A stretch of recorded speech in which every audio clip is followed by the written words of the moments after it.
Hey everyone, I'm back. I'm Dr. Darian, an emergency medicine physician, and welcome back to TikTok Med School.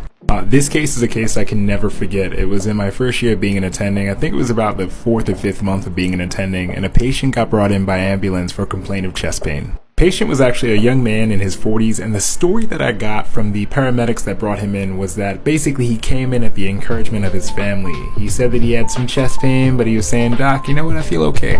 As with any complaint of chest pain, I quickly examined the patient. His vital signs were relatively normal. The only abnormal thing was that his blood pressure was kind of high, and overall his exam was pretty normal, and he was saying that he felt pretty okay.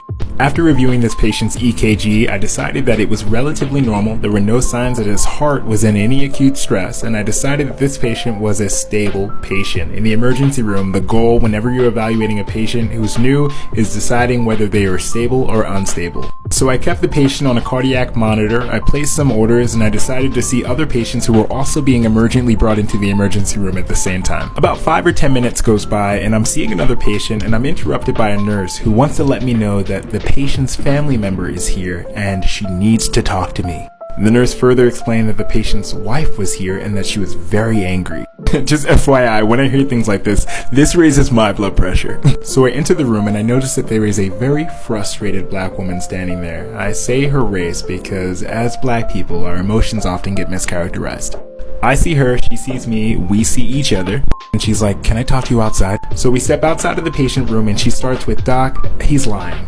This guy was running today in his normal casual run, and when he got inside the house, he was sweating profusely, he was complaining of chest pain ripping to his back, and at one point, I think he almost fainted." She then further explained that he does not trust hospitals and he would say anything to get out, but she really was concerned about his health. And then at the very end of our conversation, she added, "Listen, I'm not even his wife anymore. We're actually divorced. He's here visiting our kids. I don't even like this." I can't say the word because I'll get blocked.